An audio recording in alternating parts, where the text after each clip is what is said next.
At Dark Star Crystals, evaluating the worth of crystal specimen from our claim involves both objective criteria and an understanding of the market, or lack thereof. Follow on in this video to understand how to best price what you are finding on your weekends, how to price your quartz, apatite, and titanite. One brief warning before we continue. We are clearly having visitors to our claim when we are not there. The publicity is generating pirate treasure hunters who have cleared out tools that we have left. On Sundays and during the week, there's digging and scavenging on our tailings piles. Our property is clearly marked as an active claim, and legally, those who decide to continue on with stealing our crystals will face serious consequences if caught. We have hidden trail cams and are now making visits outside the usual hours and days of business. The M&R will levy a heavy fine if we catch you. We're talking in the region of about $5,000. And you will have to explain your theft to the police. And then there's also my fiery business partner, Mark. He's pretty emotional about the situation. Much as there are some who feel that it's okay to steal from an active claim, the price to pay will not be worth an illegal visit.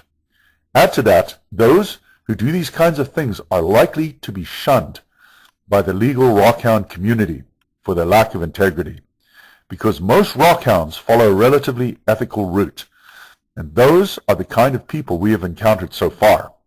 If you would like to rockhound on our site, email me at mickgord@gmail.com or call Mark at 519-993-2105. We typically operate on Saturdays and do not allow under 18 on the site. So, on to the topic of the day. For vein dye crystals like ours, there's no standard pricing system. So value often comes down to what we're willing to let products go for. That is absolutely gorgeous. Yeah, it is. Oh, look at this one. That's all hematite by looking at it. And what a buyer is willing to pay. And yet still, behind that initial asking price, it is guided by a rough system. Same applies to our skarn deposits on the northern claim. However, when a crystal has an established market, we refer to those recognized prices. The stones of a recognized market are usually quite common, as a great quantity of specimens are necessary in order to sort the samples into groups according to criteria like size, clarity, and color. Control is also necessary to maintain a monopoly over sales and ensure that prices do not deviate from what has been assigned at the initial appraisal. So, for example, the more common retail gems are all controlled by long-established organizations and trading cartels. So it's pretty easy to price a diamond or a sapphire. In whatever year and according to the market, you can know exactly what a 1-carat flawless diamond is worth at each stage in the pipeline that delivers the gem to you. We don't have a situation like that. Our stuff is more obscure, possibly, at times, even one of a kind. Diopside, though it is rare from Bear Lake, but still possible, as it is a calcite pyroxene, can occur in gem quality, as it is well known in high-grade metamorphic environments. Occurring as a gem, it will be sold according to the prices of a pre-established color stone market. It's worth anywhere between $5 and $500 per carat, depending upon the quality. Heddenbergite, also a variety of pyroxene and found in the Bear Lake area. It could go for as much as $150 a carat. And then we are moving on to augite, common in our fissures and unlikely to be of gem quality. It occurs as a mineral specimen. It is then evaluated as to the qualities that recommend it as a crystal as opposed to a gem. So again, outside the gem market, it's a crapshoot. Whether we're unearthing vivid green tremolite, sharp feldspar blocks, or gem quality apatite, value isn't necessarily based on its gem property. Me and Lorenzo, we're working a fissure here on the Dark Star claim, and we come out with this really dark looking, we call it tremolite. There's a certain approach to valuing minerals for their appeal as crystals. It's primarily determined by a blend of several factors, namely species, size, shape, luster, rarity, provenance, and historical context. So, first thing, the species. We begin with the mineral type when determining value. Certain crystal species command higher prices due to desirability or scarcity. Typical value is determined by the gem market and the mineral's similarity to gem quality. But as a collector, your specimen is viewed from quite a different perspective. Quartz is a relatively common stone, bought and sold most typically as a crystal. Though you would expect a lower value for its abundance, metaphysical practitioners place great value in its properties, so the price is higher than you would expect. Gem titanite, also known as sphene, for example, fetches premium prices when well formed, especially in deep green or golden hues. At Darkstar, our titanite has been found in mineral collector specimens, and they range from blue-gray to beer bottle brown. Certainly not gem quality as of yet, but rare and highly collectible nevertheless. Madagascar and Pakistan produce some of the finest titanites, with prices reaching hundreds of dollars per carat for top gem specimens. Many a Bear Lake titanite has found its way to Ida Oberstein and its famous yearly Intergem show. In its rough form, a titanite matrix between 3 and 7 centimeters will go for around $100 to $500, prices increasing with luster, sharpness of facet edges, size, and associated matrix. By comparison, gem-quality faceted titanites retail between $100 and $400 a carat. It helps to have several specimens within the range of qualities, prices already determined, and then see where your sample falls within that continuum. Minerals like monazite and amphibole appeal more to collectors for their scientific and locality-specific interest. Feldspar, calcite, and pyroxene may be common, but sharply formed or visually striking examples still hold value, especially in aesthetic, clusters, or rare association. Now we're talking size here. We measure in centimeters, the largest dimension of the crystal in question. As a general rule, value doubles with each centimeter past 2 if quality holds.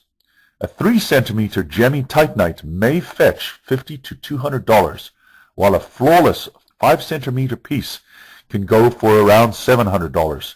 These numbers are based on current market observations, which could change quite quickly. Apatite is another commonly found mineral in our claim. It's especially valued when gemmy and transparent. Its size plays a major role in Monmouth County. Large apatites, sometimes several feet long, have been uncovered. They command a decent price, but still, if broken, their value plummets. In this case, there are collectors who specifically go for size, and the bigger, the better. Sometimes apatites break under their own weight or exposure to the heat of the sun. Smaller collector crystals, terminated and up to 2 inches in length, can sell for up to $550, while Etsy listings for smaller prices often range from $70 to $150. And of course, there's the bizarre aberrations that range far outside that, crushed, fractured pieces that go for ridiculous prices. But nevertheless, for eye clean green apatites from the Bancroft area, prices vary from between $30 and $150 per carat. A nice, sharp termination commanding the higher prices. Shape is the third criterion in which we will evaluate our rough crystals. Shape includes crystal symmetry, terminations, and the absence of damage. Now, when we look at damage ourselves, we just toss the crystals. I mean, we want flawless crystals in terms of their shape. So perfect 5 rated crystals receive a 1.5 times price multiplier. A matrix composed of several crystals in a pleasing arrangement can bring some value. Diversity of specimens, how they stand, and sides that present interesting and flawless views are also a consideration. Most times a crystal comes attached to other crystals. Good combinations are a synergy that results in their price increasing exponentially. Damaged specimens, no matter the size or type, are generally excluded from our inventory.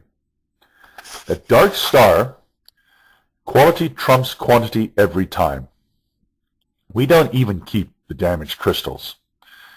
We leave them on the tailings piles for those who would sooner scavenge, and thus far, I believe, it is what our mineral pirates have obtained, though I can assure you digging pays greater dividends most times, and booking with us for an official visit is way less costly on several levels. Fourth thing we consider is luster.